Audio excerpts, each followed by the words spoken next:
Our top story tonight, the family of Marcus Gaspar da Silva tells News Center Maine he's been released from immigration detention. We first broke this story at 6 p.m. just after Lake Region Indivisible announced that Gaspar da Silva, a Bridgton resident, had been released earlier this week. The group says he was held for nearly 7 months and transferred across 3 states during that time. We first told you about da Silva's arrest in Portland back in January during a series of ICE immigration raids across the country. Da Silva was on his way to work when he was arrested. Indivisible said his car was left on the side of the road.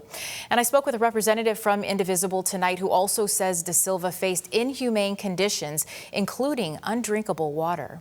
Some of the inhumane conditions that he was subjected to was non-potable water that if he drank would get him sick.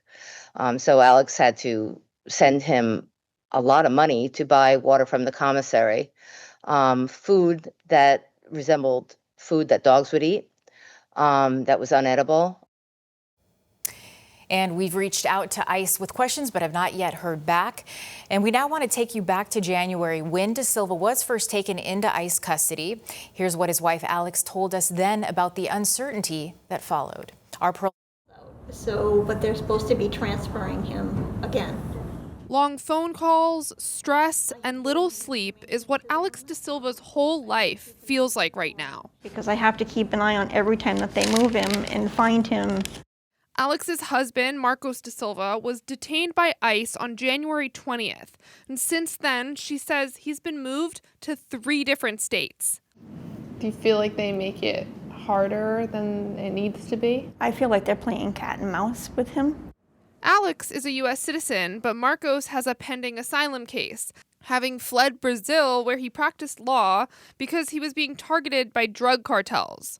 Alex says since her husband has been in the country, he's been working, paying taxes, and was never charged with any crimes. You know, it breaks my heart because he is going through this because he so badly wants to do right here. He loves Maine, he loves the U.S. Alex says she was on the phone with Marcos when he was pulled over by ICE agents, and she heard them tell him they were looking for a dangerous criminal with a warrant out for his arrest. Marcos says that couldn't be him, but without checking his ID, they arrested him anyway. So it's not just about going after criminals, clearly. Here in the U.S., Marcos was in the construction business and had done work in the past for Speaker of the House Ryan Fecteau, who highlighted his case specifically during a roundtable with state leaders. He was a good man. The exact kind of person we want in this country. And he's gone. And the absence of people like Marcos is being deeply felt in communities around Maine. But it leaves a hole in my heart not to see them sitting here on Sunday morning. At First Parish Congregational Church in Saco, the community has been trying to rally around the family of Makengo Neza, who was detained by ICE just days after his wife gave birth to their 4th child. When ICE says that it is targeting criminals, is this the kind of family that you picture? Makengo was one of our greeters that welcome people to worship on Sunday morning. The kids go to Sunday school. 2 of the children sing in the church choir. The daughter played Mary in the Christmas pageant. I mean, these are not hardened criminals. Senior Minister Reverend Scott Cousineau says he knows Makengo is in the country legally as an asylum seeker. And as it turns out, it didn't matter.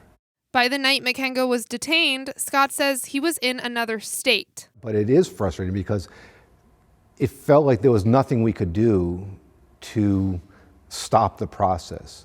While both Makengo and Marcos have lawyers working on their behalf, the constant move across states without notice make it increasingly hard to get a fair court process. But what about the others that have nobody advocating for them, nobody speaking for them, nobody standing up for them, that are just lingering? And that was our Pearl Small reporting back in January. The da Silva family confirms Marcos and Alex are expected to return to Maine tomorrow night, and Makengo Nzeza returned home in February. Marcus's release comes as a federal appeals court is upholding a ruling that says the Trump administration's unlawfully denying bond hearings to people arrested by ICE in New England. The ruling came down Thursday in response to a lawsuit filed by the ACLU of Maine and partners in other New England states. Last year, the Trump administration changed its policy to allow ICE to detain some people without bond hearings. Attorneys argued that policy violated federal immigration law and people's right to due process.